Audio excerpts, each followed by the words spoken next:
Yeah, the button would be a bit more condensed to suited hands, as seen by 10-9 of diamonds. But so we have William flatting King Jack suited off a short stack, and not really flopping much. He does float the flop.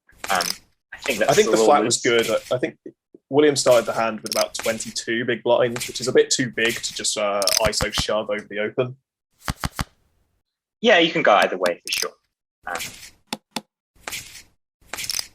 So the battle of the King Jack suited, neither player really has anything.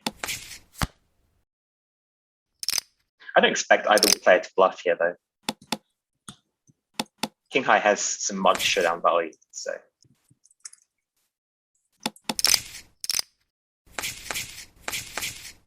Yeah, I think William's just happy to take a showdown value. Or maybe he proves me wrong, I don't know. Yeah, he gets a check. All right, switching to another table. So we have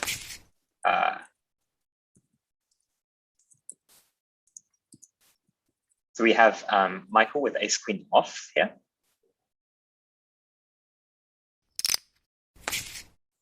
Gonna go for a raise, yeah.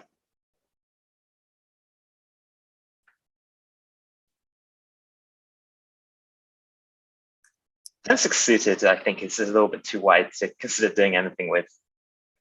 But Neil's gonna give it a think. It does make the fold.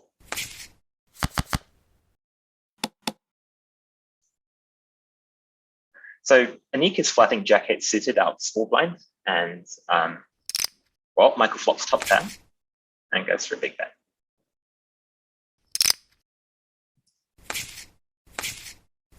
Okay, I've been typing in chat, but we've been told to talk about strategy more. So I'm going to come straight out here and say pocket nines should not limp under the gun. It could never be me. I think that's what everyone wanted. That's what everyone wanted me to say.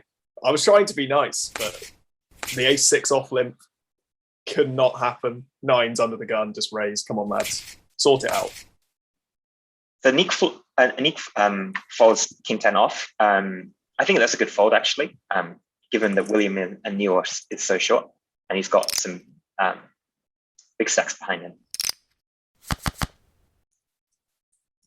Big flop for Michael here. So he's defending 10-7 suited, blind against blind. That flop is somewhat neutral between the two players, but slightly better for the big blind, I would say. What do you think, Matt? I think it can never be too bad. It's a little bit loose.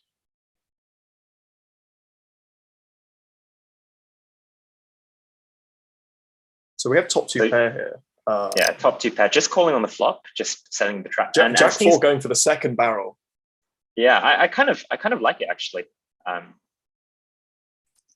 Obviously, he's running into a really good hand here, but having the gut shot and now having a heart that he can bluff on the rip. So having the 4 of hearts means that he blocks some of Michael's flushes. And so he can kind of unleash a bit of fury on this ace of hearts river here. And 10-7 of spades is going to be in kind of a tough spot against a big bet. Yeah, I mean, you just go for the bet. I can't really see 10-7 folding here. I don't think he's going to fold, but it's kind of a puke spot. Like, you're not happy to call. I mean, we can see that Anthony's very wide in this spot, but in normal circumstances, a lot of the draws do get there. He does make the call. He does find the call. Yeah, good call. I really like Anthony's play, actually. I think it's a good barrel. It's unfortunate for him that he's going to get looked up a bit more now. So he can't run on the jack high bluffs so much. Yeah. It also kind of frees up Michael a little bit since he's got a few more chips. Not as much chance of busting now. So we have Jack 10 off, pretty clear open. And I imagine William's actually going to reshove ace 9 suited for 15 bigs or 16 bigs. He just calls, okay. I would say that it's probably a bit more profitable to rejam that, but calling is definitely fine as well. It's definitely making chips. Yeah, you see the problem with the call, obviously, we've just seen is that Anthony has Jack 10 off, which would fold to the shove, but has now flopped top pair, and the ace 9 has to muck. Yeah, exactly. So William's pretty short now. He's approaching that 10 big blind mark. That's a I get the feeling place that to be. I get the feeling that Williams kind of just waiting for premiums. You would have expected him to reshove that ace-9 suited if he was going to be the sort of player to play the short stack aggressively. Unfortunately, you can't just like wait for top end value when you're playing the short. You need to really get in there and not be afraid to bust, going for some thin edges. Yeah, so especially when you're by far the shortest. Like there's no one with a stack kind of near Williams.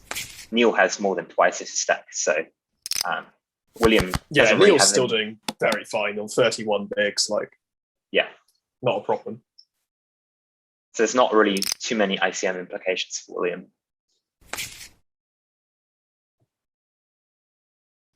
All right, what do we have here? So Ben taking it down. So ace jack suited. Pretty nice open. Everyone seems to be using the 2.5x opens tonight. Yeah. What do we think about that? Yeah, that's kind of interesting. So typically I would use a slightly smaller sizing, but anywhere from I think 2 to 2.5x is kind of standard. Without so there's no ante in this game. Yeah, that was the main point I wanted to bring up, is that without an ante, the need for a 2.5x open is probably not so much. With a min raise, you're still getting the same sort of pot odds to the big blind that you usually have with a 2.5x in an ante game. Yeah, exactly. All right, let's change tables. So we'll shift to table 5, I believe. See if there's been any big action over there. Yep.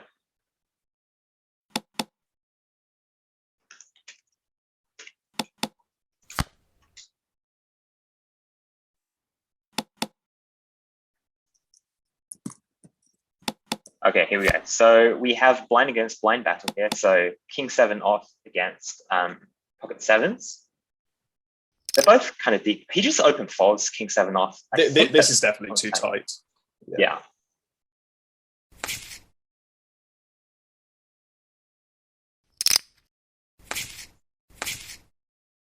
All right, ace queen. So Daniel is going for 3x. That's quite interesting.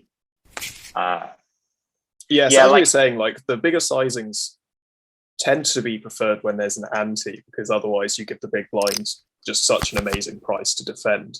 But without the antes, I suggest that 3x is probably too big, unless he has a specific reason for doing it. Although Daniel is from MIT, so he might just be putting the pressure on the other teams who kind of need the points a bit more than MIT. So that's kind of kind of a reason to open a little bit larger. MIT really playing for just pride at this point, because it's pretty much locked up that they've qualified. I'm pretty sure it's near mathematically impossible for them not to qualify at this point. So they're just going for the top qualification spot, really. They can afford to play a little bit more liberally. Yeah, for sure. So Mason 10x suited seems like a hand you could open. I'd like to see an open here. Although Mason did just fold the king 7 off in the small blind. Yeah, 10x suited is quite a playable hand. It's got you can make some pretty strong hands post flop. So yeah, ace-8 off just mucking versus the open. I'm not sure about that one. Yeah, that does seem too tight. That does seem a little tight. We've seen a lot of tight pre-flop folds tonight, actually, and then just Jack 4 off going for 3 streets as a bluff. So there seems to be a very big mix in the field as to how they're approaching it. Yeah, I found throughout the competition, just based on what people have been doing, that you get a kind of good mix of players. You get some people that are really going for it, and then some people that are kind of a bit more conservative, waiting for people to bust, maybe. It's really interesting to see people's different strategies in this tournament. So one thing that we're going to bring up on this stream, obviously, is that every other university in this is is at college, is from the US, and in particular, one university that's probably loving life at the moment is Michigan, as they get online poker legalized properly. Oh yeah, that's right. What do we think about that, Kevin? Have you been observing any of the Michigan poker live streams on Twitch recently? I haven't actually, no, but it's great that they're finally getting some action available to them. You know, online poker. I have to say, I really hope the Michigan team is taking this opportunity to the fullest, because the quality of the games on there do look very soft compared to the worldwide online poker sites, and it would be a shame for them to miss out on such a gold mine, as all of the terrible casino players jump onto the PokerStars Michigan and punt off their money at 2-5. Yeah, absolutely. Got to keep an eye out for those guys. All right. Shout out to Nick Schuler from Michigan, who I played heads up in the first week. He was a pretty solid player. I really hope he's taking those Michigan fish to the cleaners. It's actually kind of a good time, because Scoop is around the corner. That's the spring championship of online poker. Some very nice. I'm not sure they get that over there, because it's a sealed economy, isn't it? Oh, right. Okay. Oh, that's a shame. Anyway, back to the action on table 5. Christian with a king 6 off in the small blind. Yeah, so it'd be interesting. So he does open raise. Sherman's got a clear call with queen 8, especially against that small sizing, actually. I've seen some different open sizes, like people sometimes min raise, sometimes go 3x, even bigger.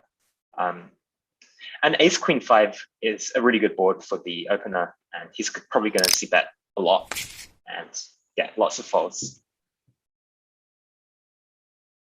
A sea of middling hands here, likely just to see king 9 off open and go fold. But again, we have always been surprised by some of the strategies on show. So 8-4 off might just go for it. Queen 3 off would be like a defend if there was an ante and the open size was kind of small. Without an ante, I don't think it's a great defend, but it could be a reasonable defend against a small raise for sure. Yeah, caveat for those of you listening, Kevin is definitely the tournament player of the two of us. I pretty much exclusively play like 100 BB cash online with like raked pre-flop ranges, and so not a clue when it comes to tournament no rake stuff.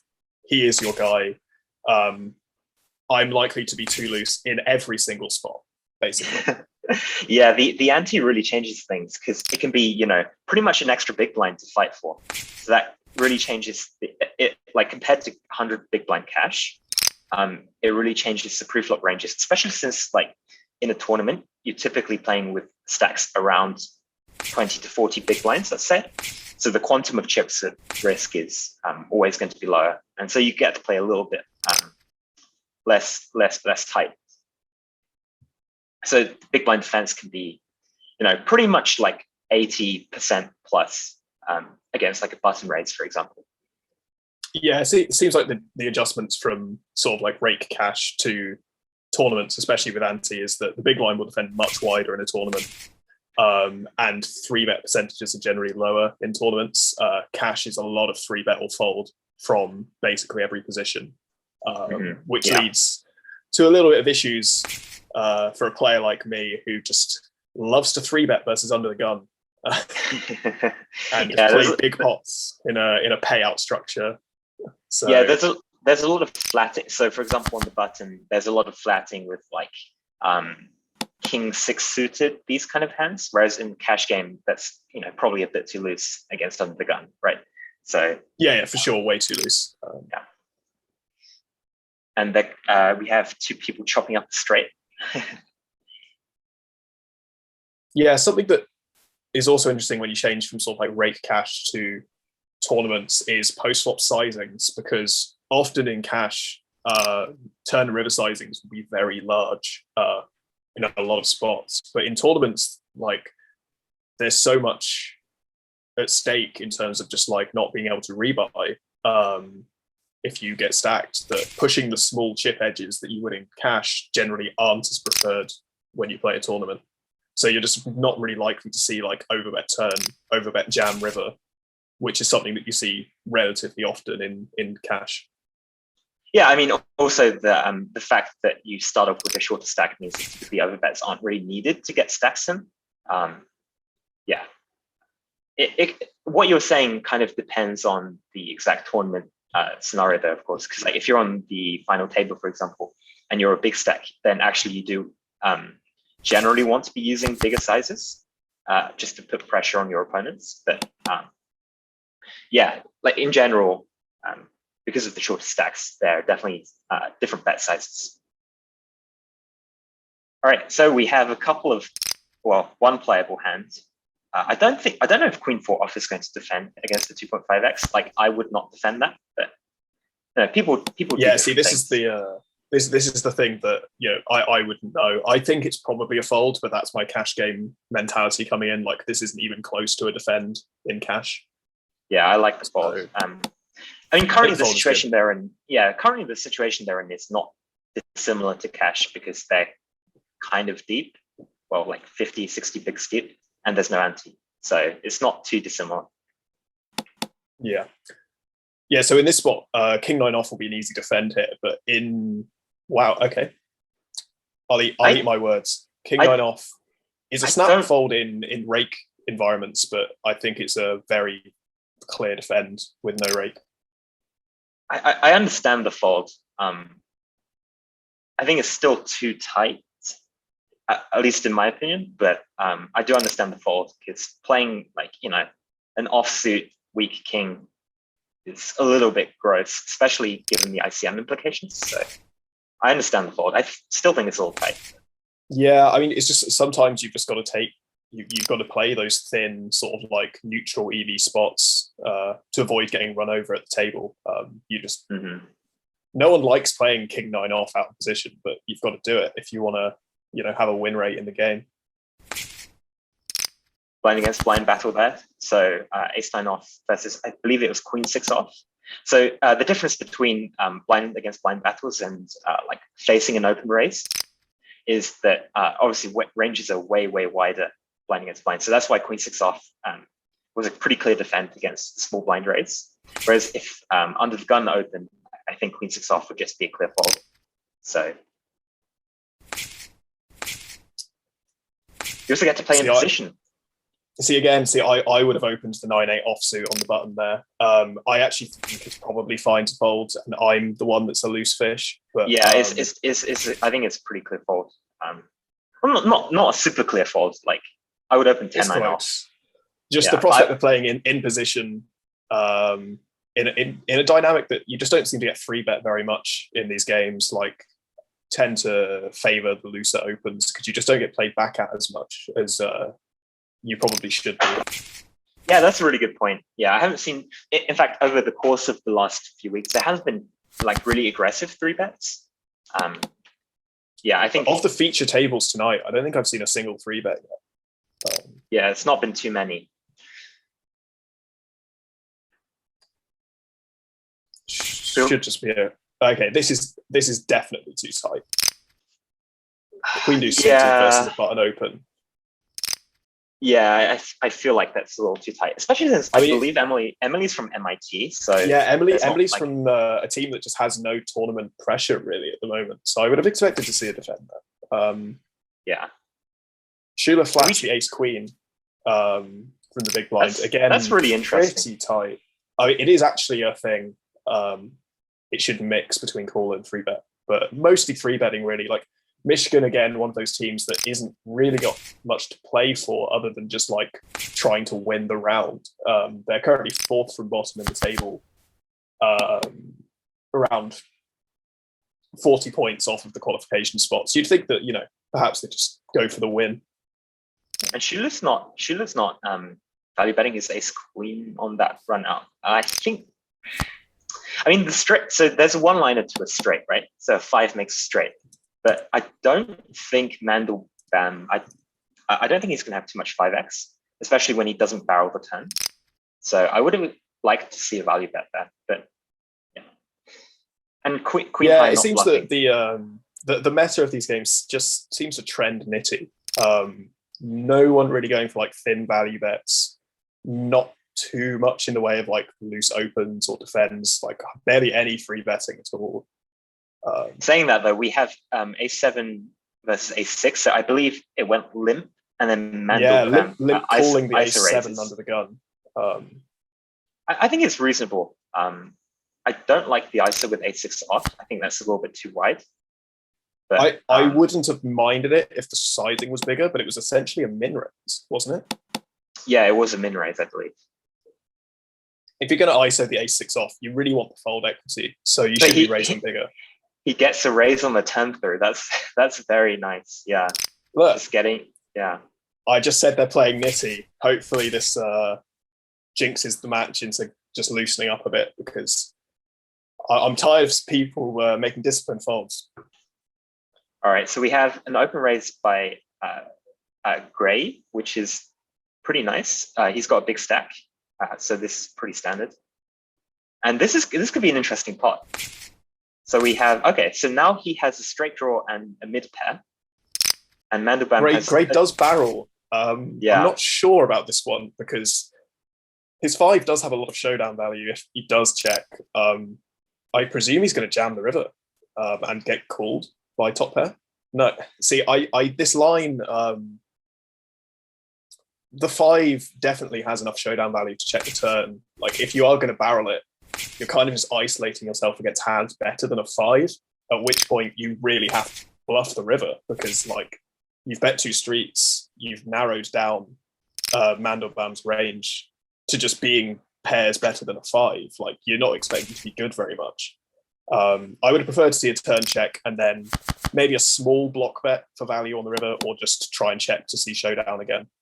Yeah, probably just checking the river and trying to get to showdown. I think once he gets the pair, it needs to go check. Just try and see showdown. Mm-hmm. So here Gray's we have one of the looser players tonight, playing the Jack Deuce. I think again, I quite like blind. it. I think he defended the big blind. So in which case, standard. Yeah. So ace-5 doesn't barrel the ace-5. Yeah, I kind of like this actually. So he's blocking some of the backdoor heart draws that will like float the flop and fold the turn. Okay, and so interesting river bet. Yeah, I guess it was a bluff. Yeah, I was supposing it was a bluff, because he's not really going to get called by ace high. Although I'm not sure if Schuler would have folded like a 3. So I'm not entirely sure what the bet is accomplishing there. Maybe it's kind of like a merge. Like sometimes Schuler will fold a better hand and sometimes call with the worse hand. That could be like part of it. But I think it's just a clear check on the river, just trying to realize. All right, big hand Schuler with one of the first big premium hands we've seen tonight, getting 3 bet by the 7-6 suited. That's I would have really loved it if I would have loved this if Mandel was a bit deeper, but he's just a bit too short to be using this sort of hand as a 3-bet bluff, because he doesn't have the SPR to make it plus EV post flop. Although Schuler does just flat and gets the ace king 4 board of death. Yeah, I think Mandelbaum should just be c-betting. Mandelbaum should be c-betting range here for a quarter pot. He goes slightly bigger, which is fine when you have 7 high. Gets the fold from queens. Fold, yeah. Nice hand. Queens put in the bin really by not 4-betting. Just, I guess when that is the first 3-bet we've seen on the whole table tonight, it's not so bad to play queens cautiously. I think it's actually a standard flat against 3-bet, just because the big blind's range is so polarized. So like if the big blind is like 3-betting properly, then he should have like aces kings, and then a few bluffs like ace deuce off. And you don't mind ace deuce off in general, just like staying in the pot. Whereas if you 4-bet, you kind of isolate yourself against the top of that polarized range. Yeah.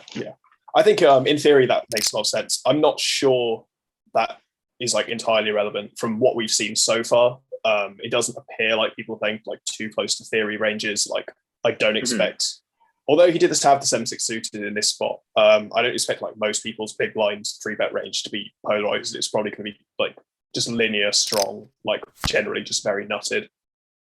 Yeah, exactly. And I guess that's a reason to like not really go broke with queens, just because like it's a very strong range, right?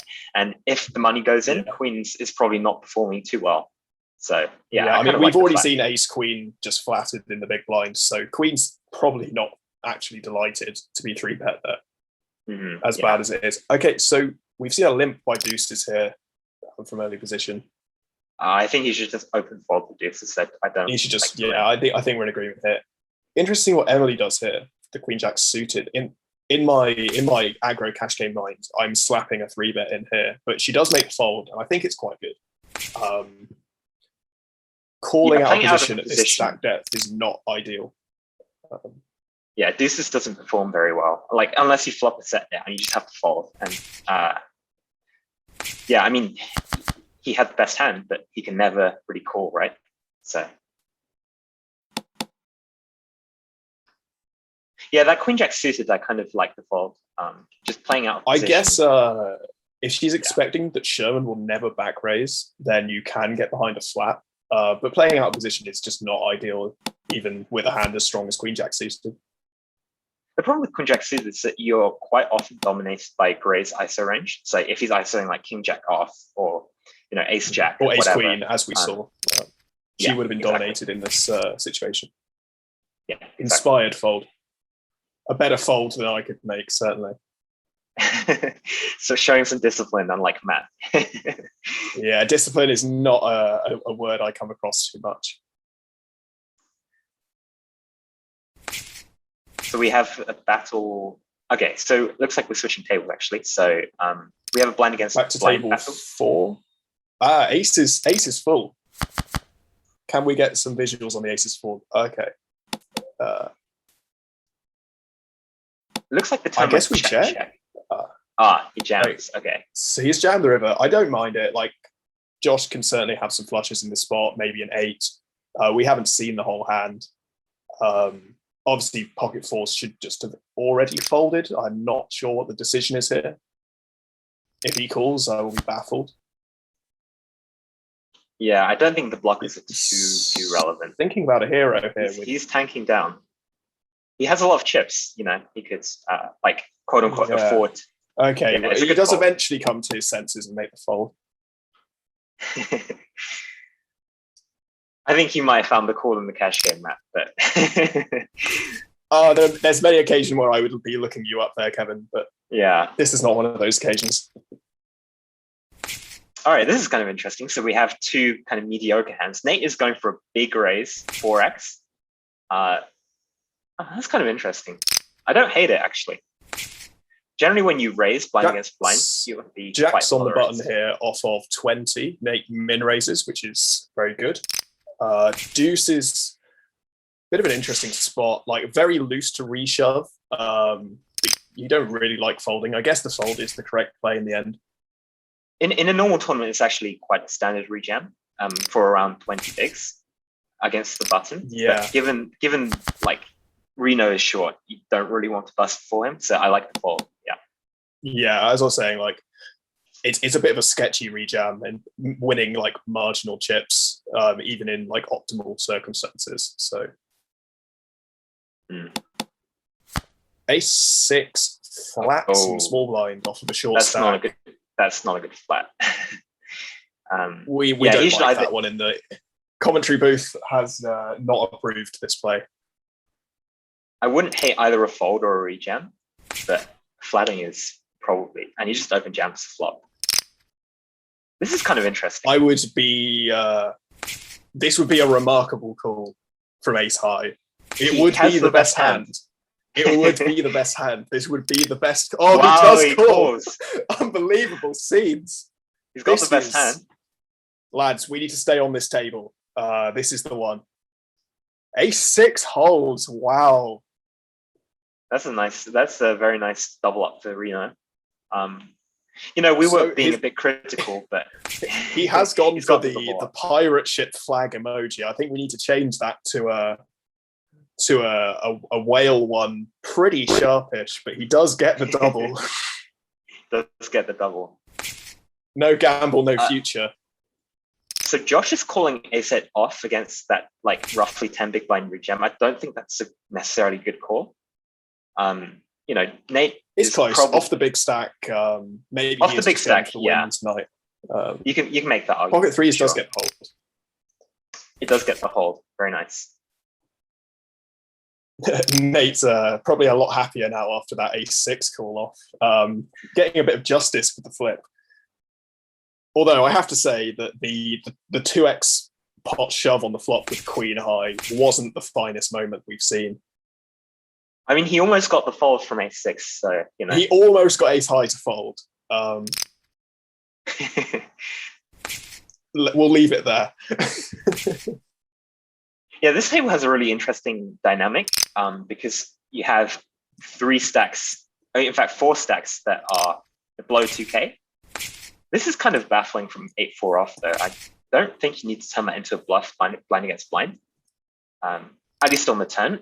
On the river, I don't hate barreling off because your 4 has pretty, like, not much showdown value. But on the turn, I think you beat enough of the small blind's range to not need to bluff that.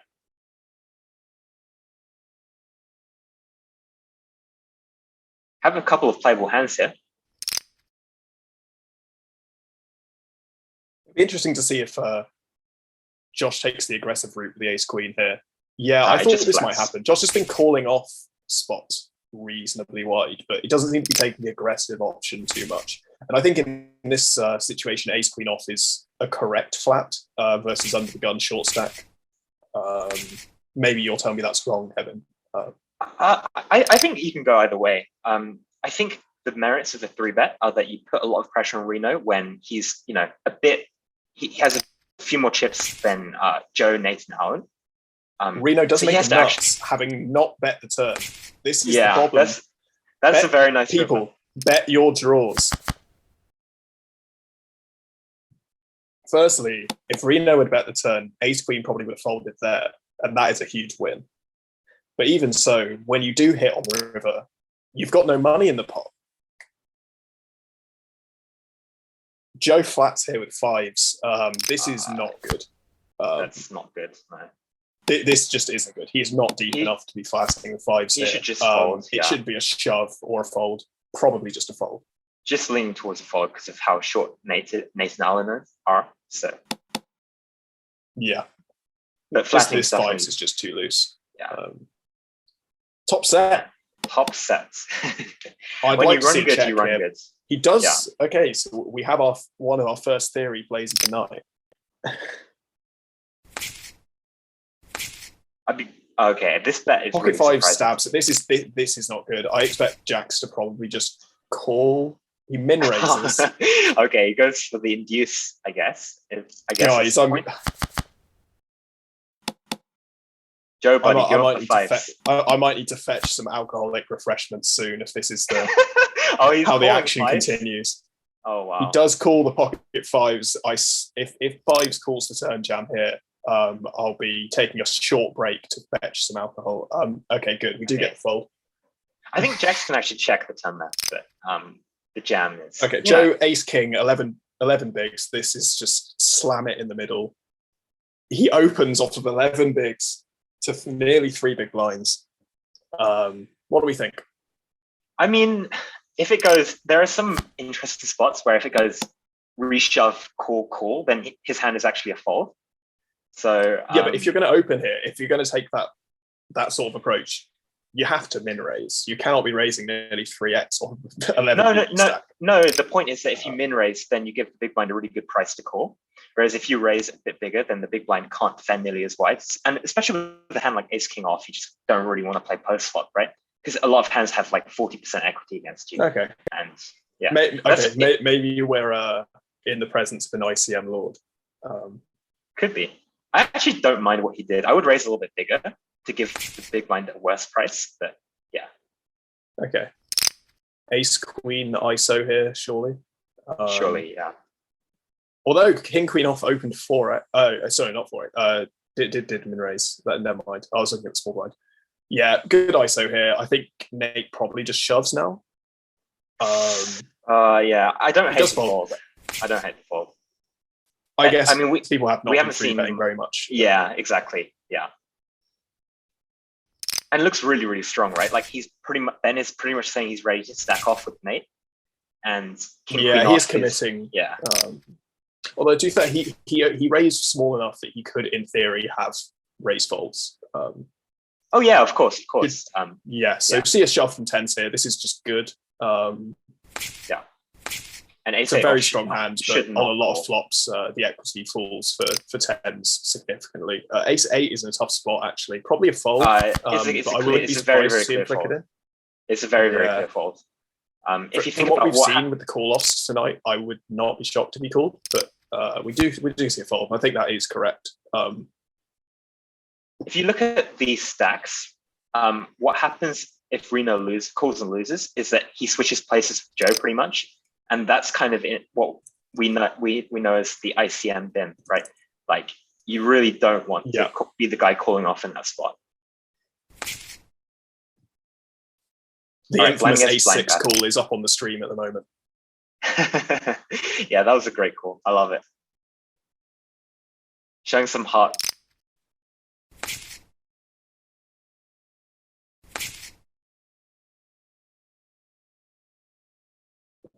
Have some pretty garbage hands here.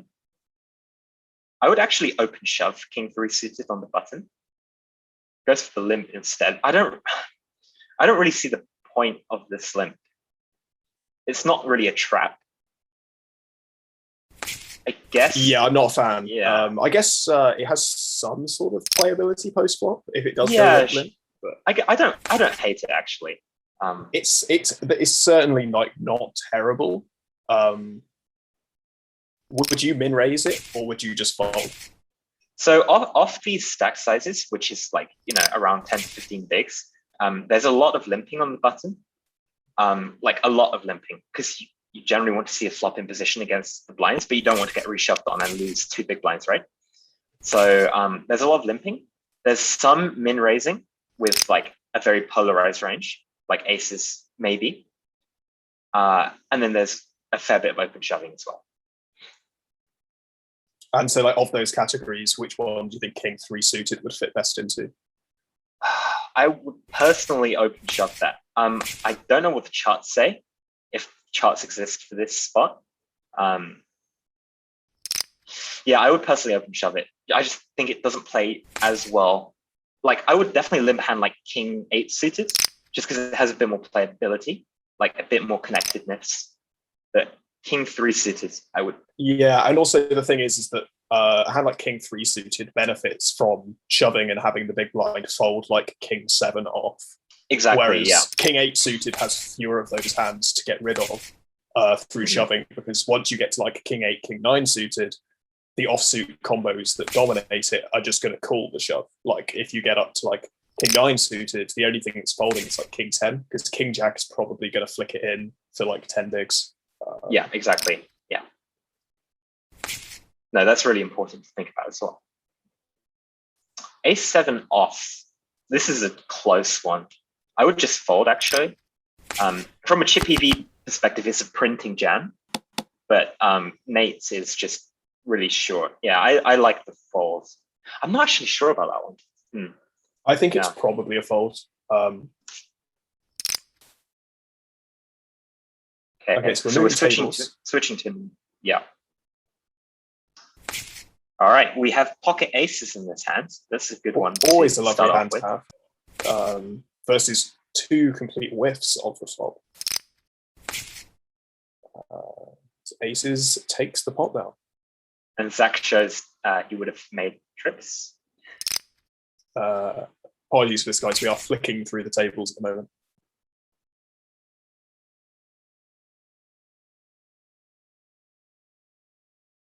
All right, so we have. This is some kind of click induce by Ben. And Neil has. Maybe it's a click fold. Neil has aces, which actually I think off this stack could even flat the min 3 bet.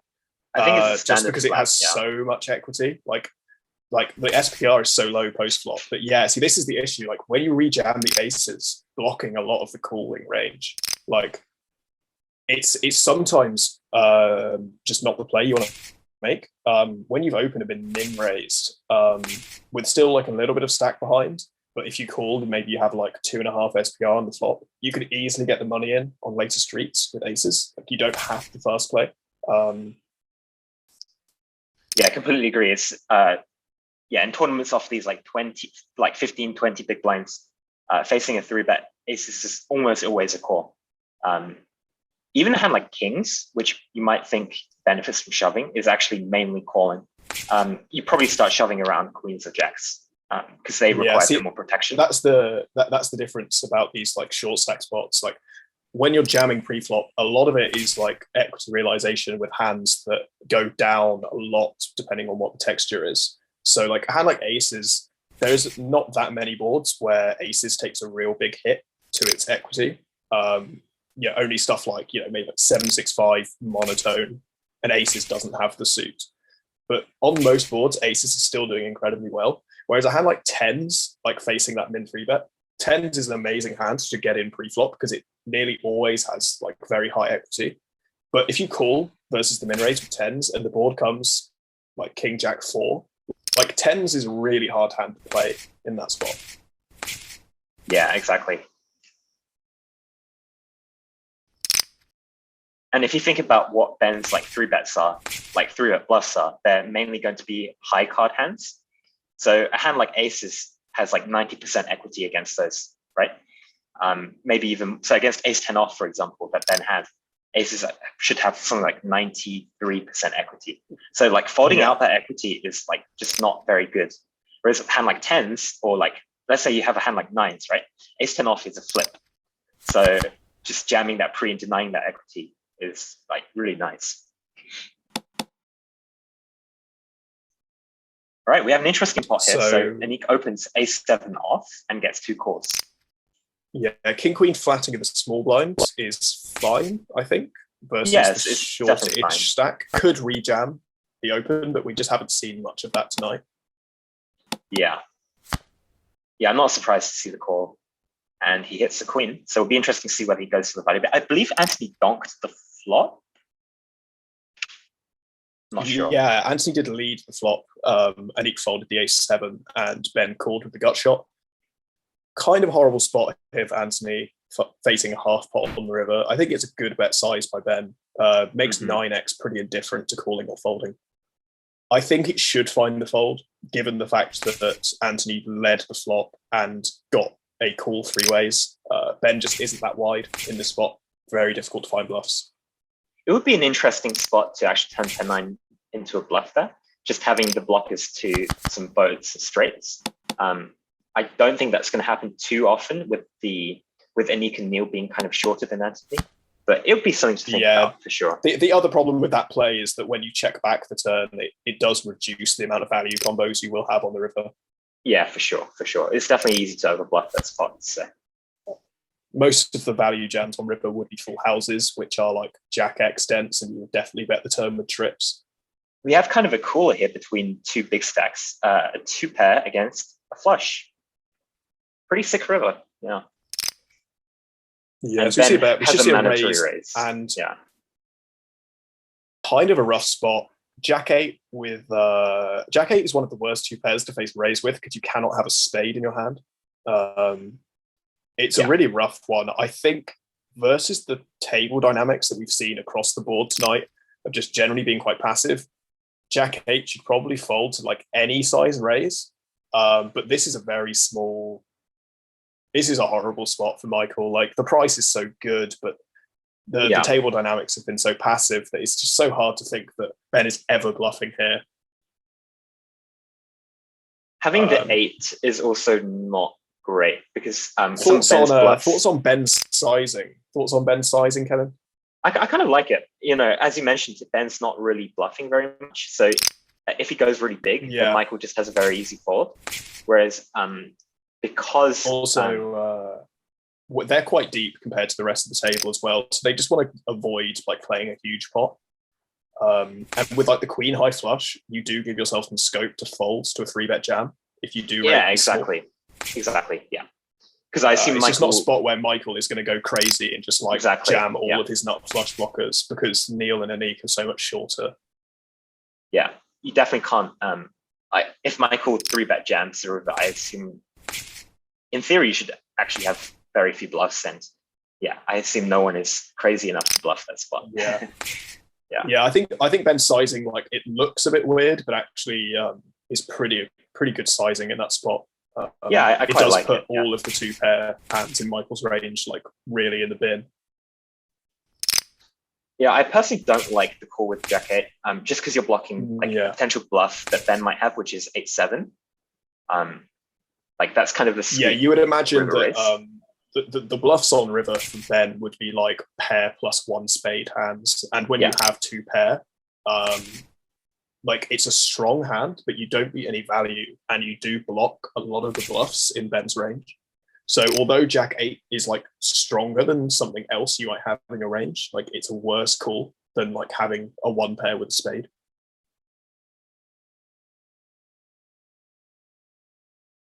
I think in that previous spot, if Michael had like value bet like ace jack with an ace of spades on the river, it's a better call versus the small raise from Ben than Jack 8. 100%, yeah. And Michael picking up the queens. Oh yes, that is a nice hand. Interesting to see how he plays it against. Well, I don't know if Anik will open Jack 9 suited here. I think it's a good fold if he makes it, but I wouldn't be surprised. Yeah, good fold. Off these stacks, Jack 9 suited is not really the hand you want to be opening, I think. Like if you have a hand like Queen Jack suited that has a bit like when you in general when you have shorter stacks, you favor high card hands essentially. So if you want to open raise Ace 10 off, I'm completely behind that. But like Jack 9 suited, it's a little bit loose. Off 15 bigs, I don't mind the fold. We saw Michael min raise the small blind here with queens. Neil was playing 16 bigs in the big blind. What do we think about how Michael should be playing the small blind in this spot? Should he be limping and jamming? Should he be like min raising? What do we think? So yeah, this is really interesting. So I know that in an ante game, you want to play a lot of hands, and off these stack sizes, you want to be doing a lot of limping. There is some open jamming, and then there's a very polarized range that is opening like 2.5x, 3x, that kind of sizing. So there'll be hand like aces, kings, ace king suited, and then some bluffs.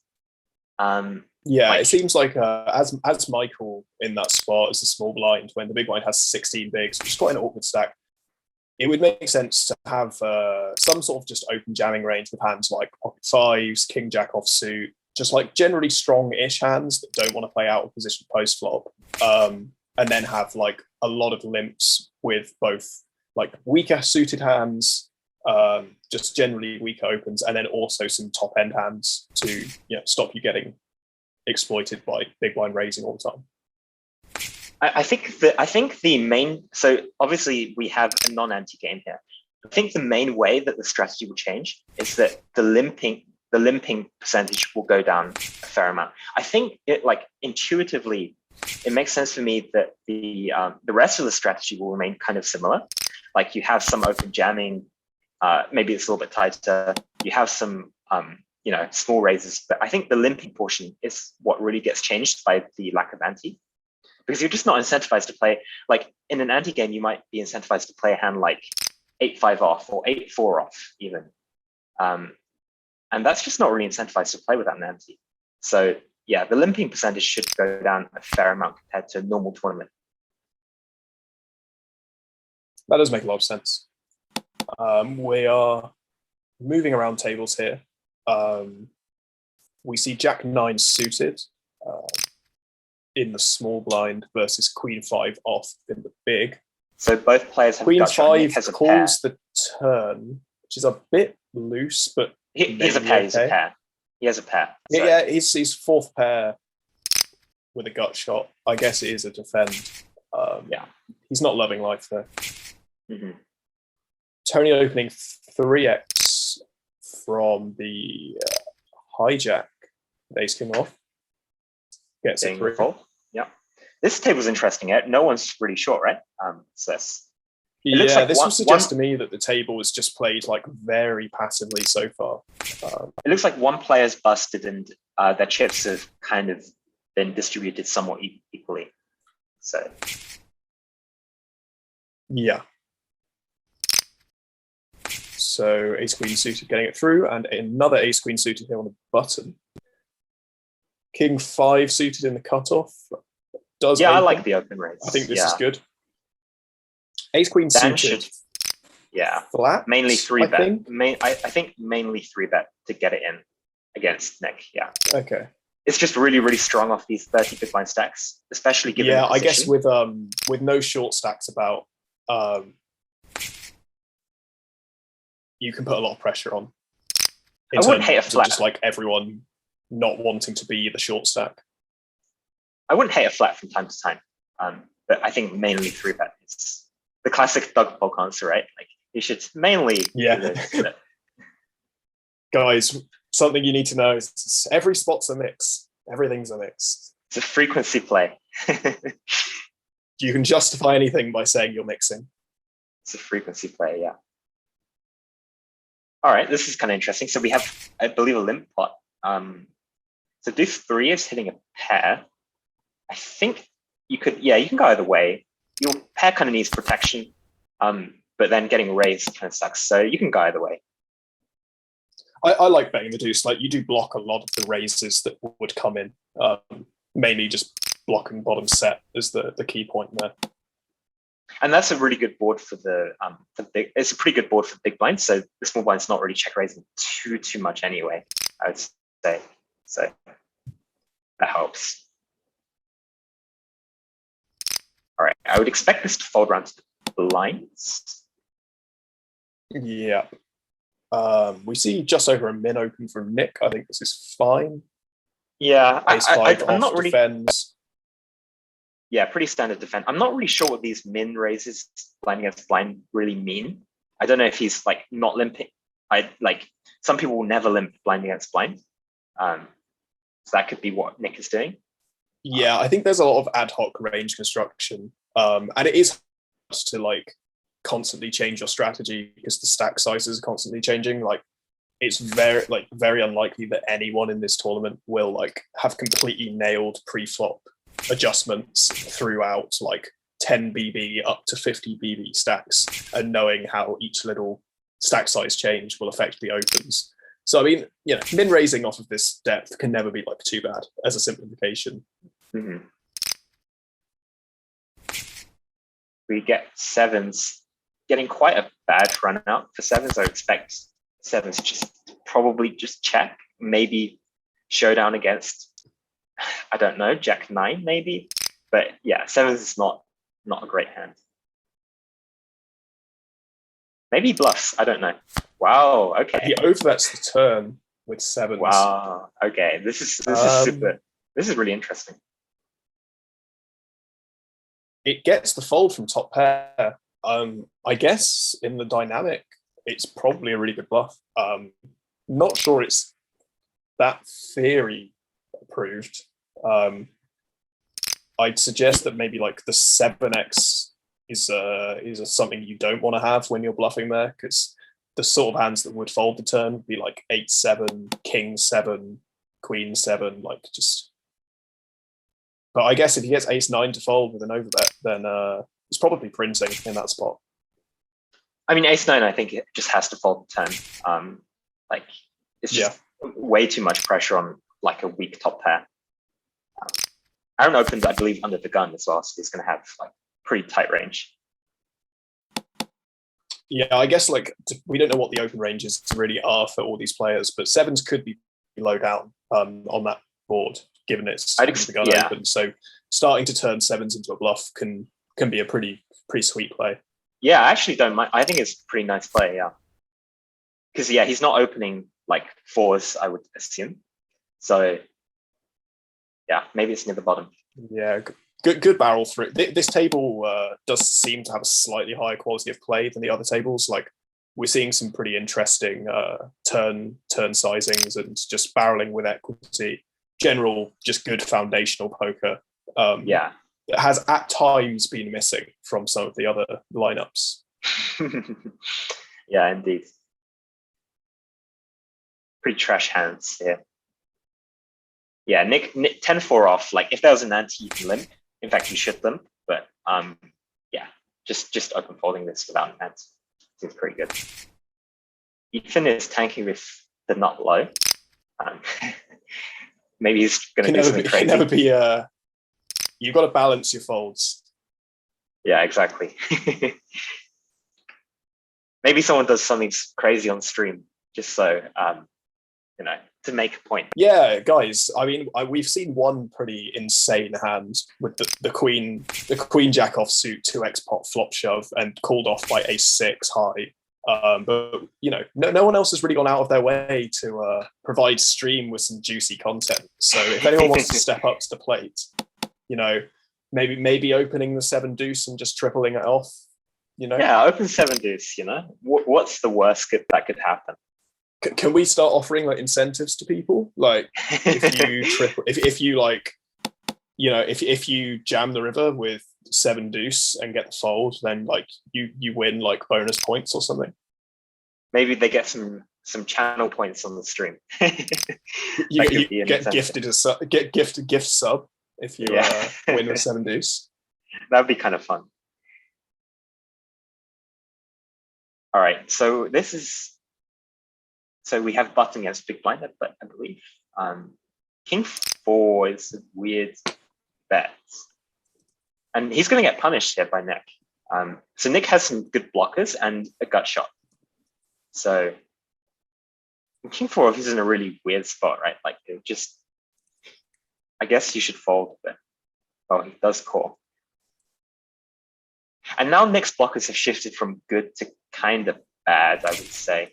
Just blocking both flush draws that will always take this line and fold. He does go for it. And he gets it through. Okay. So that was a good bluff, I guess. But I'm not in love with the way that either player played the hand, to be honest. Like king 4 is kind of a weird turn bet. All right, so it looks like we're shifting to another table with only 4 players left, actually. So the payouts are getting kind of big. Gray currently wielding the big stack, which doesn't surprise me given that he was the most active player the last time we were featuring this table. But actually, Emily and Shula are both not too far behind. So, and Sherman is the clear short stack here. So yeah, Sherman limping 10-9 suited off of 60. And he's just limp folding. Okay. Limp folding. Yeah, it's not ideal. You're just burning chips by limp folding, really.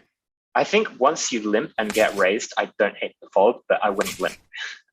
Yeah, that's the thing. Like the strategy at the start is not ideal, even if conditional decisions are correct. Like, the thing is, in tournament poker, when you limping strategies are typically when you want to play lots of hands.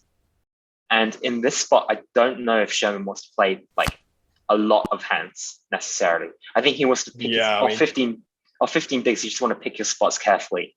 Exactly. And not you want to really like simplify your decisions off of this short stack. Just find a decent situation to put the money in, essentially.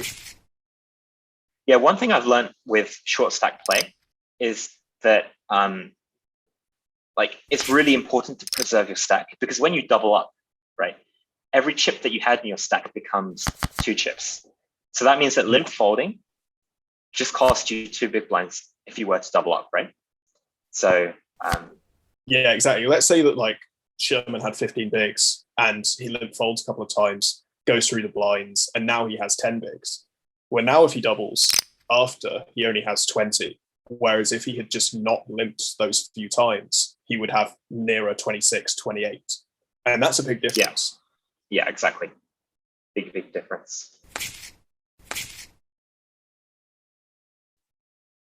Be interesting to see what happens in this hand, though. He's got king 9 suited and not a lot of big blinds. I think this is a good jam, but he folds. Okay, yeah, so it's tight. This should really just go in the middle from Sherman once the button opens. You just have to keep in mind how wide, you cannot blind down and wait for the nuts. Like, as we were just saying, like, every chip you win when you double, like, it comes 2x. So if you blind down half your stack before you put the money in, you're only doubling up to where you were before. So.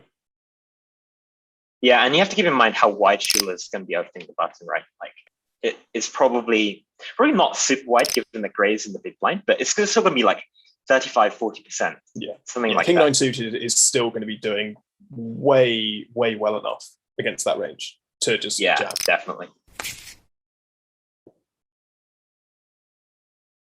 So you'll notice that Emily's playing quite passively against Gray, which makes a lot of sense because like busting before Sherman is kind of a disaster. Kevin, I'm looking back on stream, and there was a hand going on that we just did not see. I'm not sure what's going on there. There was an all-in with Queen Jack suited, like Queen High on the river, and got called by Jacks and busted a player. And this just wasn't on the table that we were looking at. Okay. I should probably report that one back just to check we're commentating on the right table.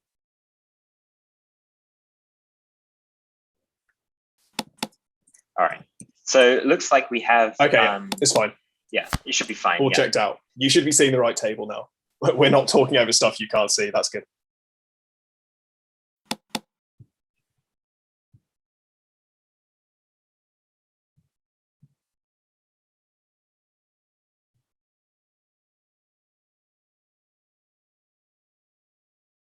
Emily probably folding the Queen 8 off here. No, it does go for the open. I don't hate it. Yeah.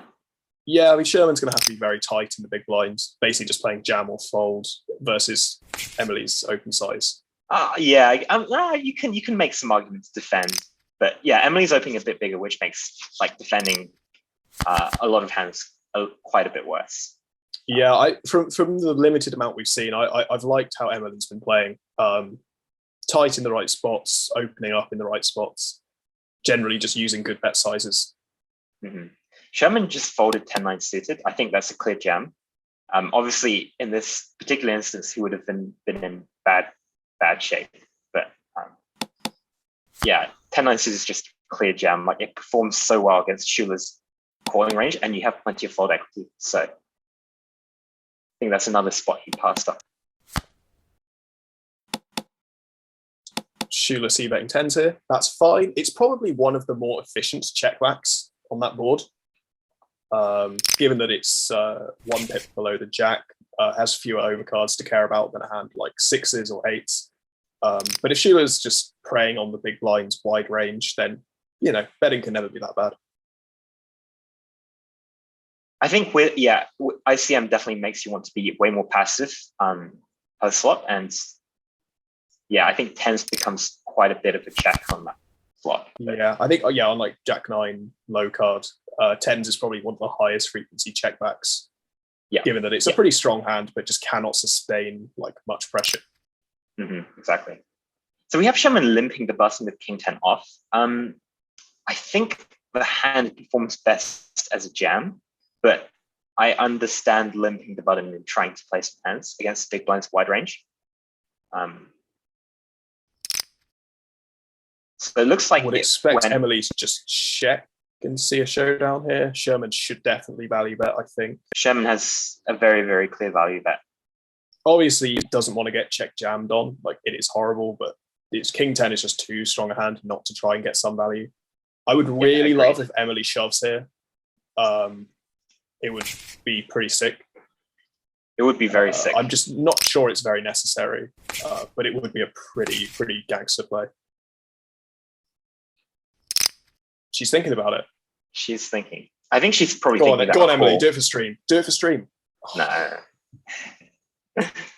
God, she's way too disciplined. She's playing too. She's playing too well. I would have just stuck that in the middle.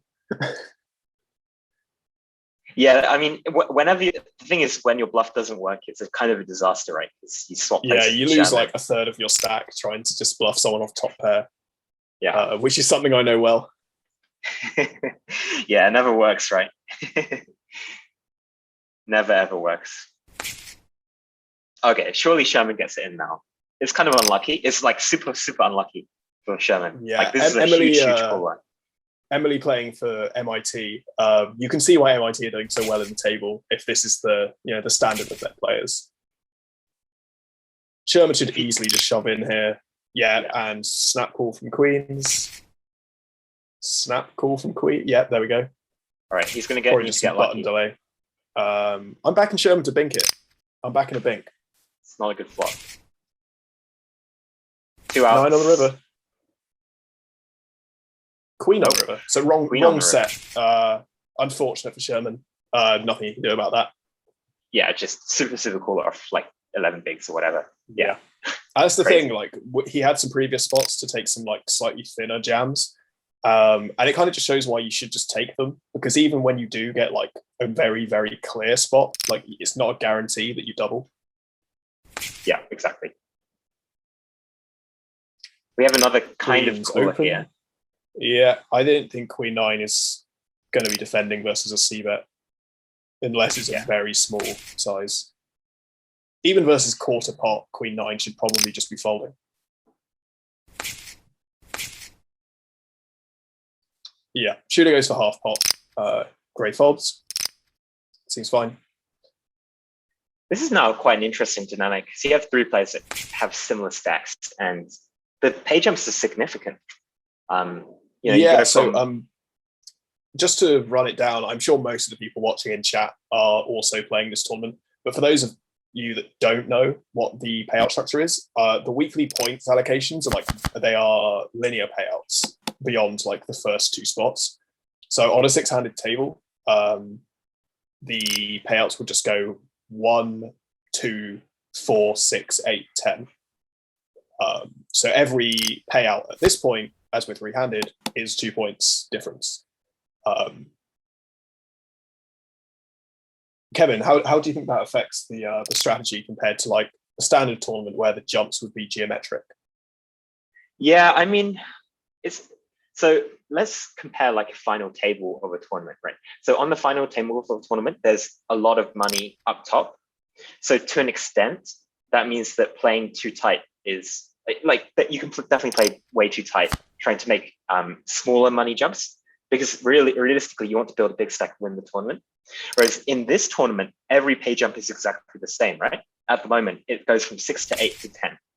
So basically, that means that you have to play just way tighter, because there's less incentive to win the tournament compared to, let's say, the Sunday Million, right? There's 1.5 million up top. And I think last place on the final table was like 100K, no, probably less than 100K. Yeah, so ninth place on that tournament was 72K. First place 1.5 million. The second to first place jump was $500,000. So like making really tight falls to make a small money jump at the start of the final table is not as good compared to this tournament, where each jump is pretty much the same.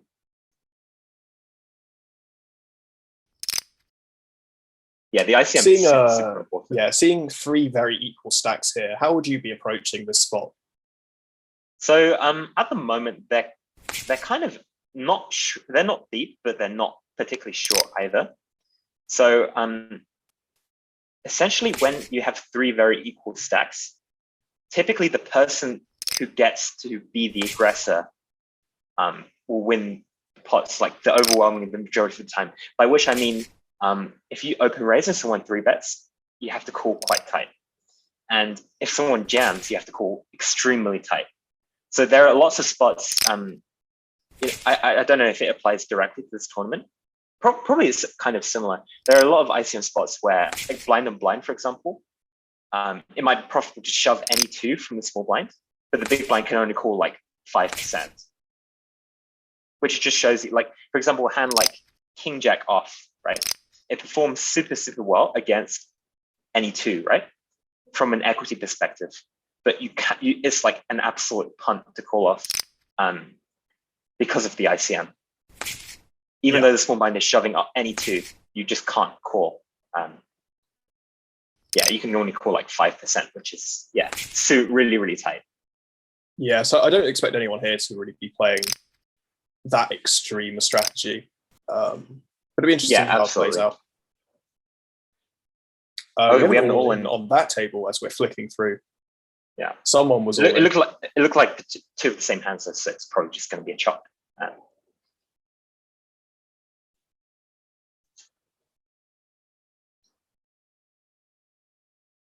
So what do you think of the blind structure in this tournament? Do you think it's quite fast on the slow side? Yeah, so it seems to be that like the average tournament length is sort of like 3.5 hours from start until like a winner, which is a good length. Um, we're currently like an hour and a half into the tournament tonight, and we on this table have three stacks of around like 35 bigs. So it's a reasonable length to get some like actual play in, but you don't want to be too fast and just be like, who gets the best hands and can get them all in and hold.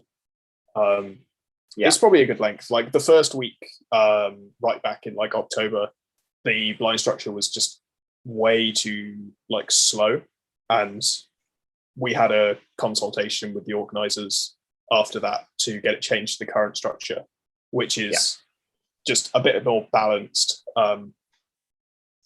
They go up every 10 minutes or so, but the jumps actually kind of fit with how the game dynamics should be playing at that point in time. Mm-hmm. Yeah, I think the goal we tried to have was that people would get to heads up with around 30 bigs. Yeah, I remember that go on. Yeah, no, I was just going to say, I think this this blind structure, so it's like 10-minute levels. I think it really punishes people who kind of lose a significant portion of their stack early on, because they don't really have the chance to recover, right? Because if you lose, let's say 1,000 chips, like 1/3 of your stack, then within like 30 minutes, you're just on a very short stack, like 15 big blinds maybe. So it definitely punishes people who are playing a little bit too loose.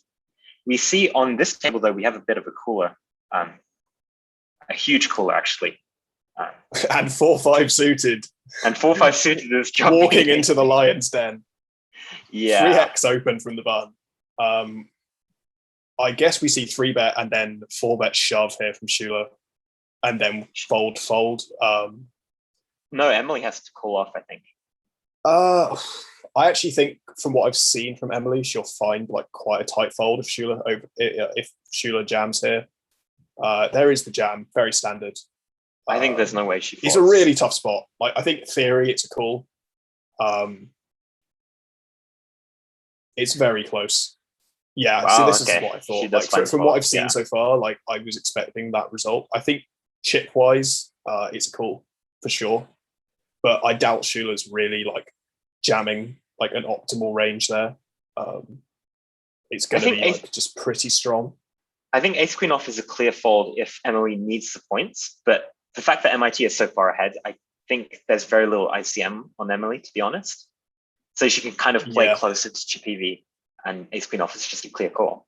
Like if I were in that spot, like where Cambridge kind of needs to not bust basically, then I would like easily fold ace queen there. But yeah, I mean, she gets away from it. She gets away from it, which is credit to her. We can do like Joe Stapleton impressions. Oh my god, inspired fold. How did she know? How did she know? He just knew he had it. Oh my god, reads from heaven. What a player. Yeah, if we think about what Schuler should be jamming there, so Michigan also don't have too much ICM on them, which is important, right? Because if, let's say, I were rejamming in that spot, I would probably have something like jacks plus and like ace king off, ace queen suited plus, something like that. Yeah, something very tight. Maybe even tighter than that, actually. And that's already very tight. So for context, Cambridge is the current 4th place team, so there's a lot more points pressure on a Cambridge person that would be 4-betting all in that spot than there would be for Schuler, who is playing for a side currently not within chance of qualification. Yeah, it's a super interesting spot. So what sort of range do you think Schuler should be jamming there, given that he doesn't really have much like ICM pressure? Yeah, I mean, so when there's not much ICM pressure, it's just kind of a standard chip EV spot, right? So it should be. We're talking like 8s plus. I was going to say like 8s or 9s plus. Something like ace. How deep they were? They're like 30 They were Bigs, right? 35, about 35 BB, I think. Yeah, I would say something like ace jack off, maybe ace 10 off, plus. And then probably some like ace 10, ace 9, ace 10 suited plus, something like that.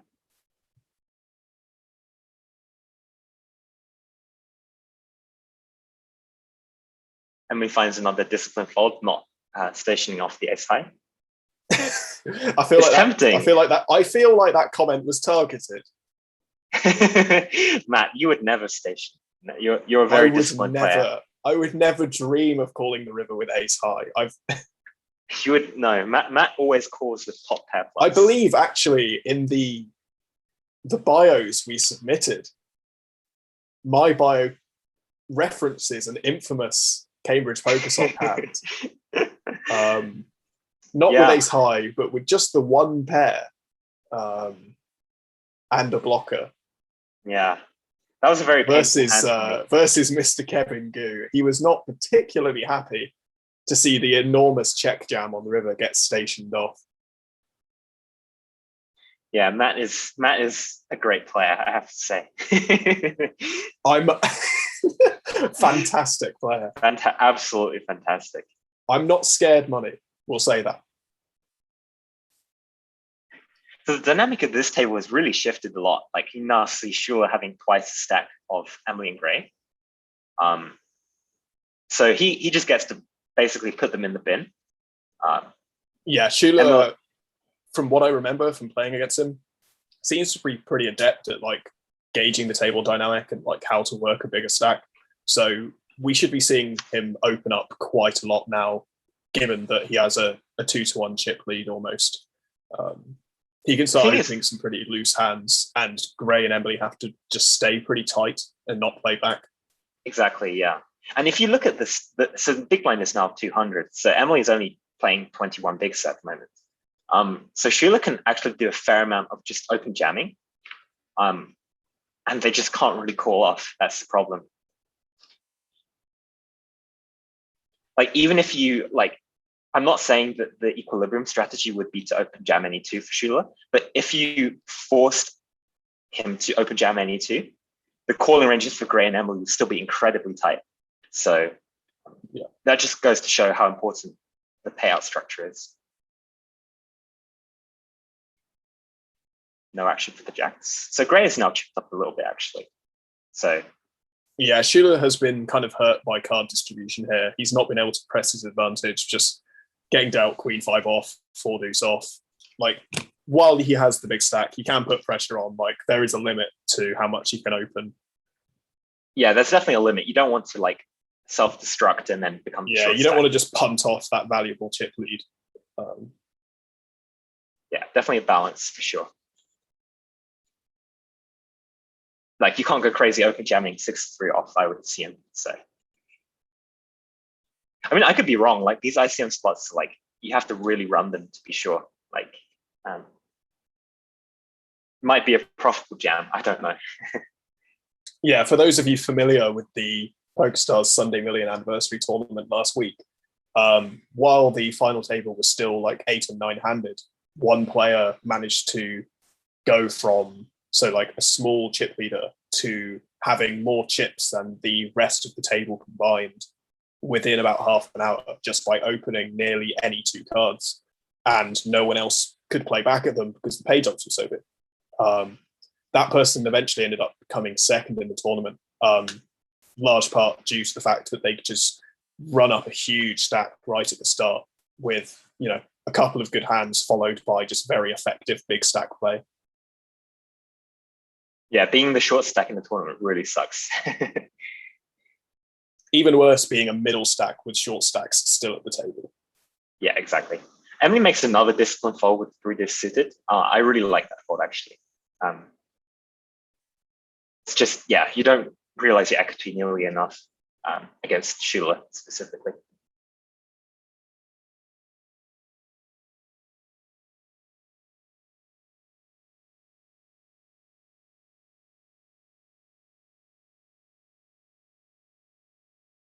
Top pair for sure.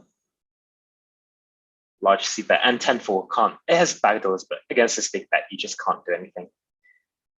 Shula's putting the pressure on.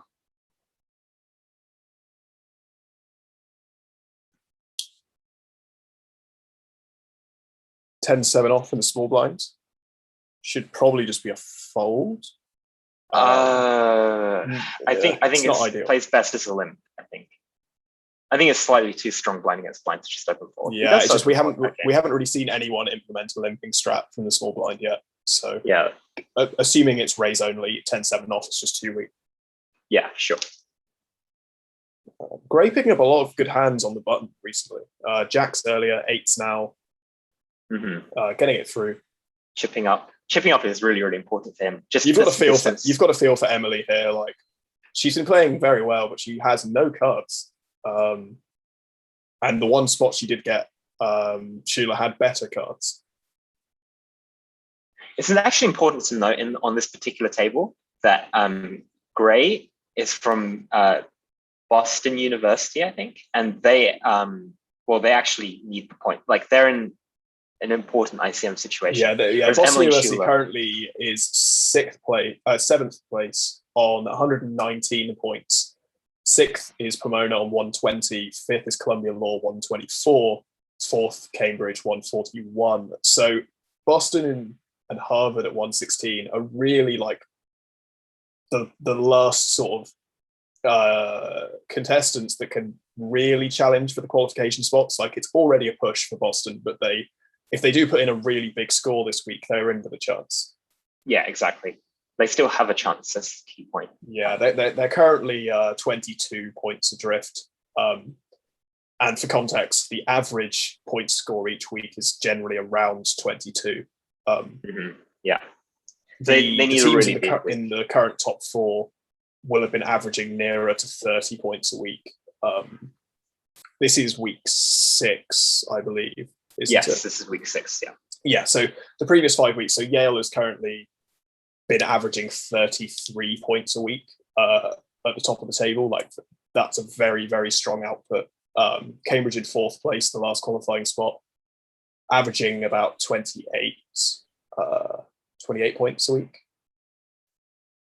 My maths isn't terrible. Yeah, something like that, yeah. Yeah, it's like if one of Boston University or Columbia Law can put in a big performance, and it's going to put a lot of pressure on our team, Cambridge specifically, because we need to put some distance between them, basically. So yeah, it'll be interesting to see what the final result is. It will greatly affect what strategy. Yeah, I for the drama, I'll try and find out some intel on how Columbia Law are doing across all the tables. Looks like they finished 4th on the table we're currently looking at.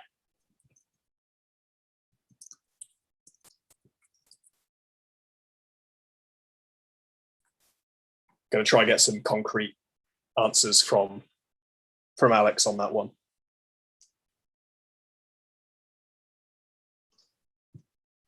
Big pot between Emily and Gray. I would really like to see Gray bluff the river here. 7-6 high, pretty much the nut low. Seems kind of mandatory, rough spot. Yeah, he only goes for 5th pot. This is way too small. It's still a tough call for King Deuce. I think, and Emily has been quite tight, but like for 5th pot, you just simply have to call here. I mean, King Deuce is beating value, so you have to call for sure. Yeah, a better size is more like 1,500. I think 1,500 just gets the job done. Emily using the full time back here. Surely she has to call for the price. Like, this is like she does end up making the call. Yeah, it's a very, very clear call. Yeah, I think Gray has the right idea with the bluff there, but sizing is not conducive to being an ace. Like, his value range has to be, stronger than a hand that would bet 5th pot. I mean, I can see the rationale behind it, actually. Like, maybe he wants to value bet a weaker king or something. All right, so it looks like we're switching tables. We actually have missed some heads up action. We have a winner on one of the tables. Yeah, and we have just to point out, myself and Kevin, the commentators, we're not kind of choosing which table to watch. We're just commentating on what it shows up in front of us. So if we miss action on other tables, please don't moan in the chat. It's not our fault. We have another three-handed battle here. So let's see. So we have Daniel, who is from Harvard, I think. Possibly.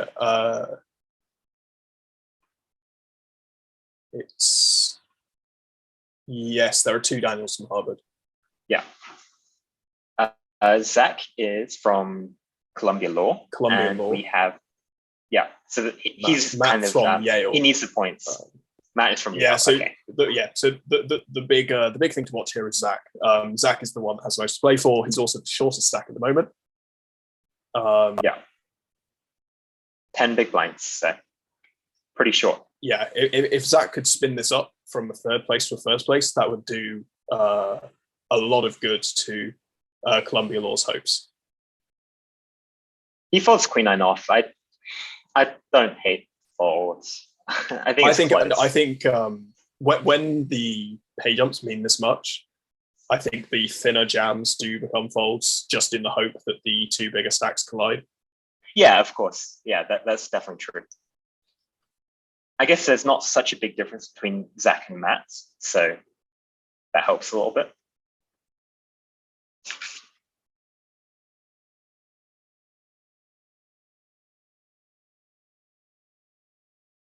Daniel going for a big bet with 6-3. Kind of counterintuitive, but guess a fold.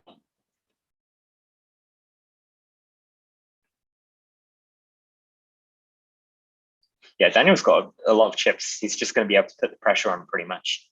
Of course, Matt doesn't really need the points. Yeah, so I don't like this. Daniel with the big stack limping the button, where he really should just be min raising, as Matt cannot defend very wide in the big blind as the middle stack.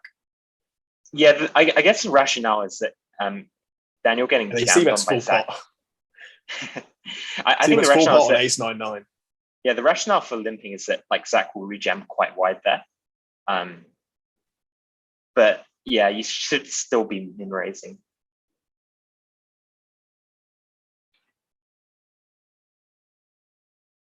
I think through just going to have to flick it in. It's just too strong. Yeah, I don't really like the fold. Yeah, I think it's a small mistake. Like, it flops decently well. Should see a race here. Well, we have a6 versus king jack suited. Yeah. Nearly a full flip. Ace full flop. That's going to be pretty good. King or a jack? Or looking for a king or a jack. 7 on the river. Zach gets the double. Disaster for Cambridge. Not really. It's not good for us. It's not the result these two particular commentators wanted, but we will remain very impartial. I was not calling for a king or a jack on the river. I was definitely not screaming for a king in my head. Okay, so now Zach, has a few more chips than that. He's still pretty short, like less than sub 20 What do you think bigs. about Daniel just shoving for 20 out of the small blind as a strap versus Zach here? I think he can do it very wide. Strap. Yeah, he can do it very, very wide, and Zach just can't call off. That's the problem. Yeah. Given that he has the most to play for and he's the middle stack, like Zach has to play very passively for the most part. Like his calling range might end up being something like 10s plus, which if Daniel was shoving any two, it's like crazy. It's like crazy, right? And like, yeah. Yeah, I think in general, I think Daniel could just get away with jamming any two to 20 bigs in that spot, and there's not much Zach can do about it. Yeah, I think he can open jam here, for example, and he actually folds, which doesn't make a lot of sense to me. Ace 5 off on the button, it's just clear open. The thing is, as the big stack, like you cannot be afraid of the blinds having monsters because it happens so infrequently. Like it's not like you're going to shove the 25 bigs and then the small blind is just going to snap you off with like king 10. Like it's not going to happen. So when you have a hand like ace 5 off on the button, you can just open shove for 25 bigs. I mean, it's even less, right? It's less than 20 bigs. So yeah, 25 versus the second stack. 20. Yeah, it's 20. So 15 for the small stack. Yeah. And But the yeah, point the is, 20 for yeah, the even if Daniel loses, and like he's not going to get called very often, but even if he gets called and loses, it's not even that bad. So yeah, that's kind of the rationale. Like a lot of bad things have to happen for Daniel to get and called and then lose. We determined Daniel was from Harvard, right? And Harvard is the last team that could maybe have a long shot at qualifying. So like he really just needs to play for the win here. Like yeah, Harvard are currently in 8th, so they like, really need a big Harvard score. are on 116 points, which is 25 behind the 4th place at the moment. Like if they are going to have any chance, they need to just win a lot of tables. Like 3rd place is not going to do it. 2nd place is not going to do it. Like they need some like really big scores.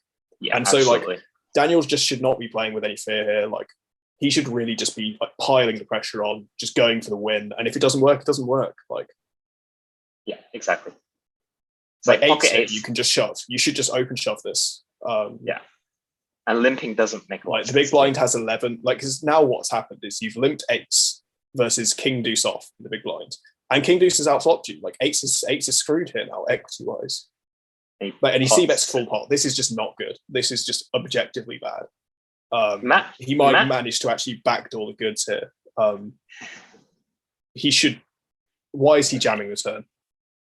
This is ridiculous. Like Matt has got so much showdown. I think Matt just has to pull off here, like, especially against Daniel. This is a very,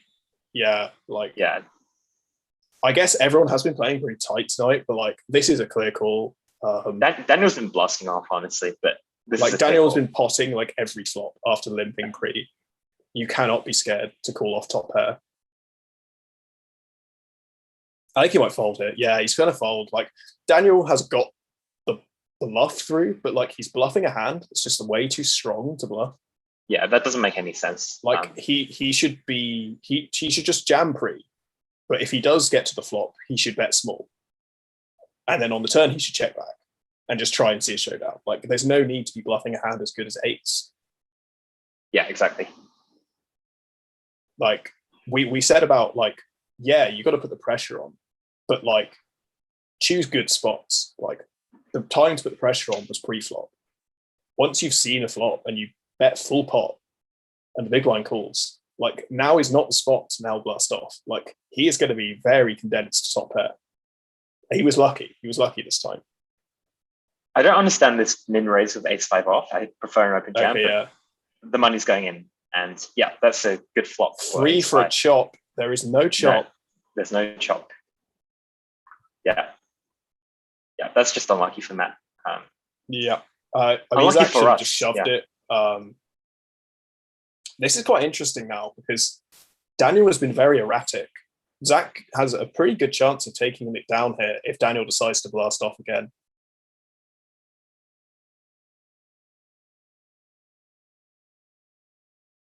Yeah, both teams really need these points. So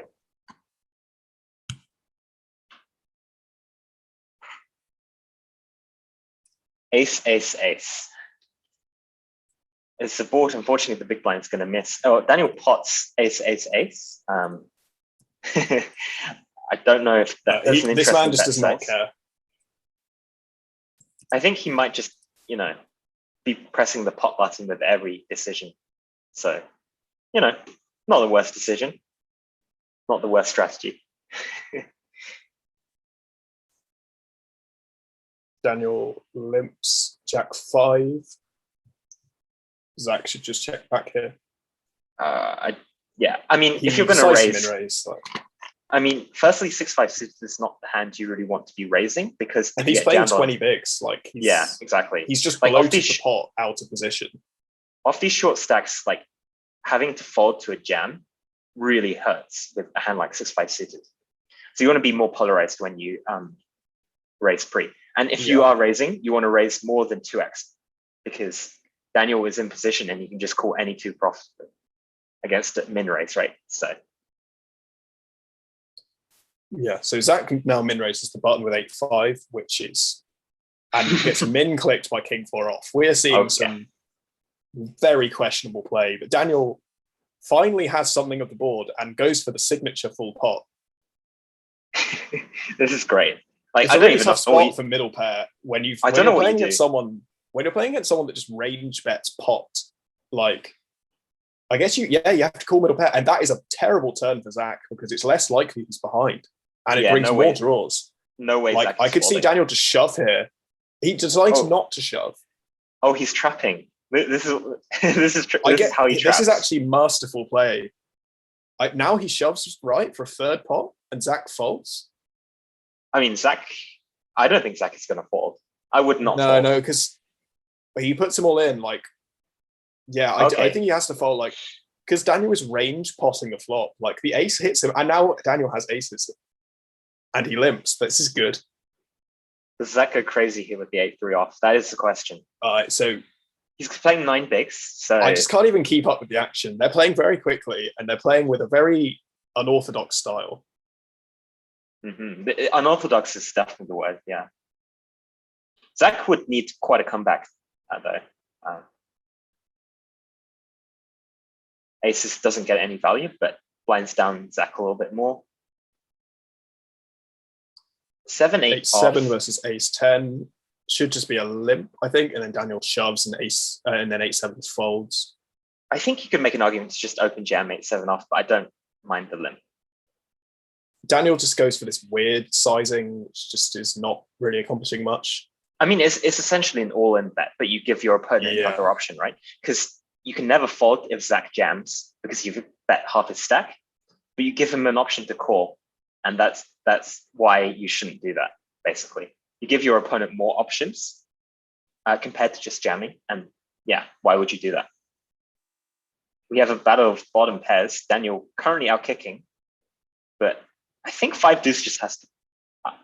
I don't know. I don't even know anymore. Like, what is Daniel? I mean, I guess full pot, the bottom pair is not the worst play. Like, you're trying to fold out like 4s, but 4s should have been all in anyway. Like, I don't get it. Daniel has shithoused his way to a win here, surely. Like, the king 4 hand versus 8-5 has really won the tie here for Daniel, unless that can just completely spin it. Queen 4 should be all in. The check is too weak. You're playing 5 big blinds, just you've got queen high, you're against a range of any 2. Yeah, should just be all in. Zach actually folded Jack 5 off the previous hand. That's a clear jam off like 5 bigs. Like, it's printing. So the problem Zach has here, he's just blinding himself down into just like dust, where if he even doubles, it means nothing. Yeah, exactly. Like, he's playing 4 bigs. Daniel continues to limp. I don't really know. Look, he knows when he's got the best hand. He's trying to get some value from 5 high. I guess he pots it now. And he just jams the flop. He just rips. Okay. I wouldn't be surprised. Yeah, I was about to say, I wouldn't be surprised if he calls it off with 5 high here, because that would be the play, wouldn't it, obviously? And it's over. I can't say I like how that heads-up match was played, but Daniel does take the win. That was a great battle, I have to say. That was a really good battle. I'm hearing there is one more match still going, but it's a bit bugged. It might be back now. Sorry, guys, just give us a second. Just working it out. So talking about like heads up strategy, we've just seen like a very interesting battle, which did not last very long, where pre-flop we were seeing loads of passive plays, like just basically both players limping everything. And even if they were ISO raising, they were like min raising instead of jamming. And then post-flop, just loads of big sizes. Like, what do we think was the strategy for them? I think Daniel just wants to play a lot of flops, especially in position.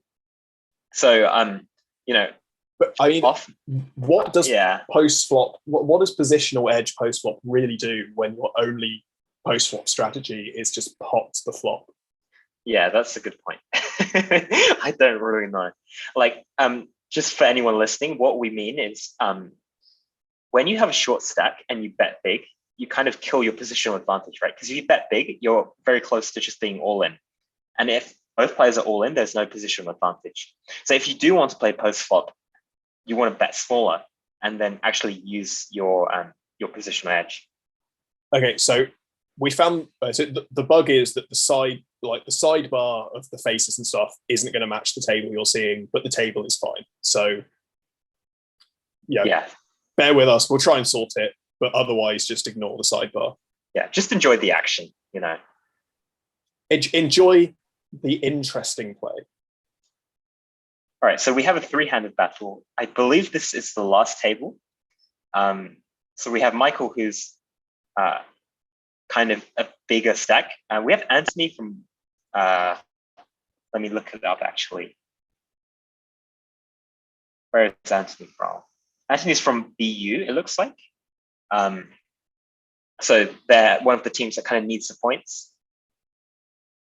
Yeah, Anthony's from BU. Yeah. Ben is from Harvard. I'm sorry, Anthony's actually from Yale. Anthony's actually from Yale. But they're two Anthonys. Yeah, there are two Anthonys. So this is Anthony Shu. This is Anthony Shu. Yeah. No, I don't think it is. That's a different table. Because we have on this table we have Michael from MIT. Yeah, you're right. You're right. Yes. Ben from Harvard. So it's Anthony Porter. Yeah. And Anthony's all in. Ace-8 versus King Jack. Ace-8 currently holding. It does hold. Very big flip. Ben does bust out. Ben representing Harvard. So Harvard probably not looking too hot after this round. We haven't seen them take down too many tables, but you'll have to bear with us for the final standings later. Mm-hmm. So heads up again. Let's see how these guys play. Yeah, I'm hoping for a little bit more like tit for tat, like, small sizings, some stabs, like maybe a flop check raise, a little bit more intricate strategy. They're 20 big steeps, so they have a bit more maneuverability. Whereas the previous one was kind of like a lot of it was 10 bigs, less. So yeah, I think this should be a bit more interesting. So you have a bottom pair versus a top pair. And top pair is very, very strong heads up. Like Queen 4 in a normal cash game might check the turn or check the flop, but heads up, it's just a mandatory bet. It's just so strong. So Michael uses big size on turn here, top pair and a flush draw, pushing a lot of equity. Actually, I mean, so from a theory point of view, I'm not sure this is like the best bet, given that versus a check jam, like you've got a lot of equity, but you're kind of mostly putting it in bad. I guess like from what we've seen, like the check jam isn't coming very often. Like the games have not played like particularly aggressively. Yeah. In which case, just big bet, push the equity, get some value. Yeah, exactly. Yeah, heads up, it just becomes, top pair becomes way stronger. So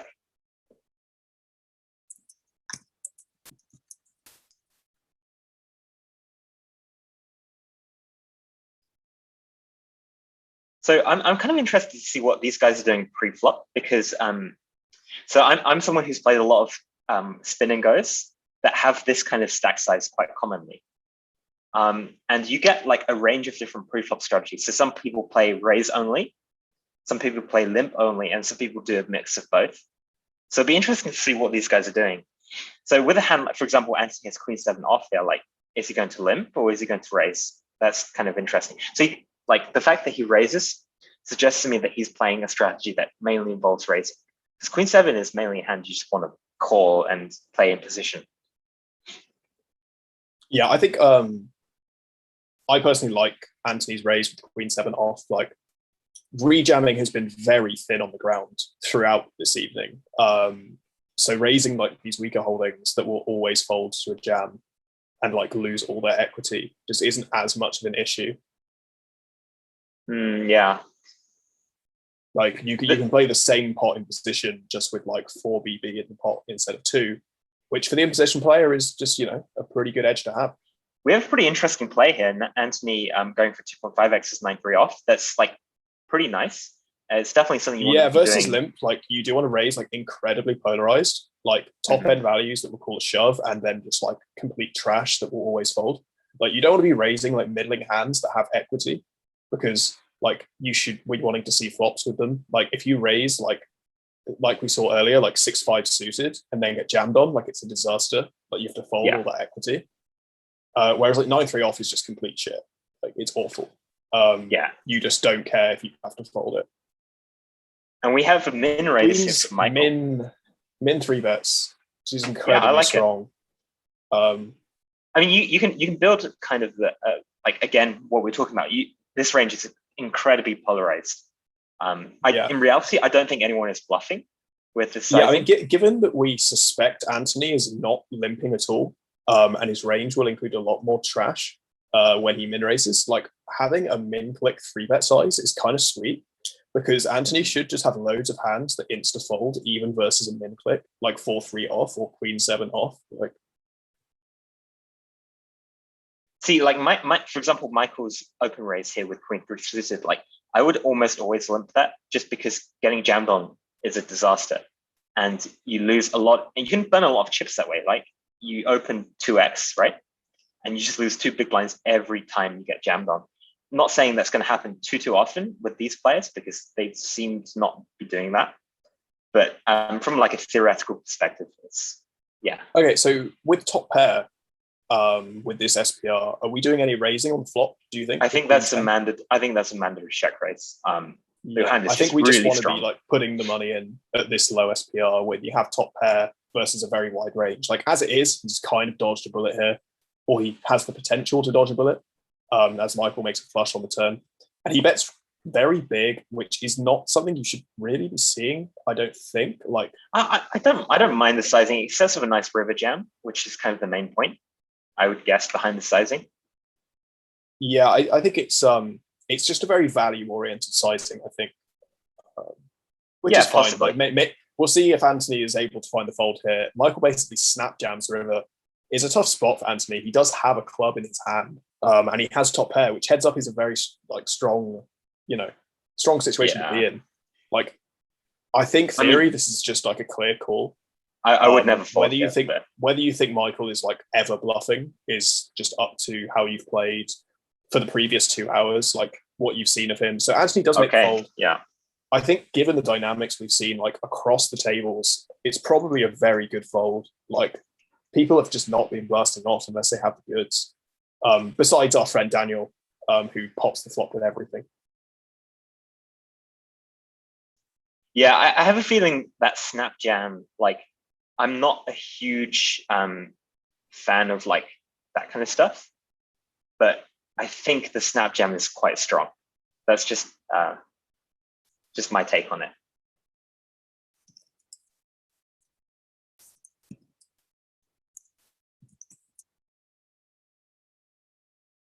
As we come towards the end of the stream, it's a good point, as we watch this last heads-up match, to thank our wonderful sponsors for the IPA this year.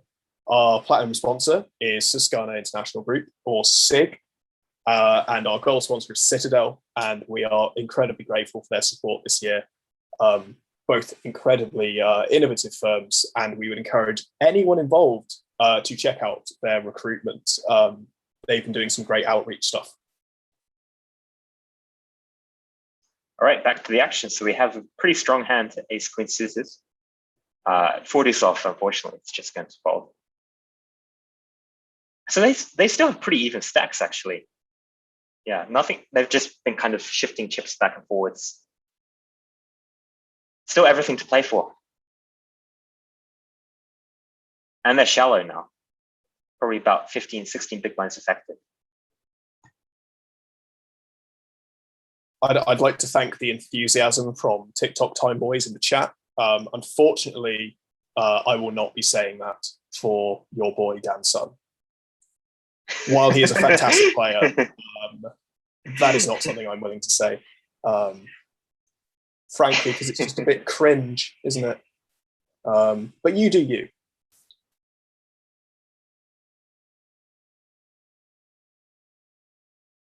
We have kind of a cool queens here.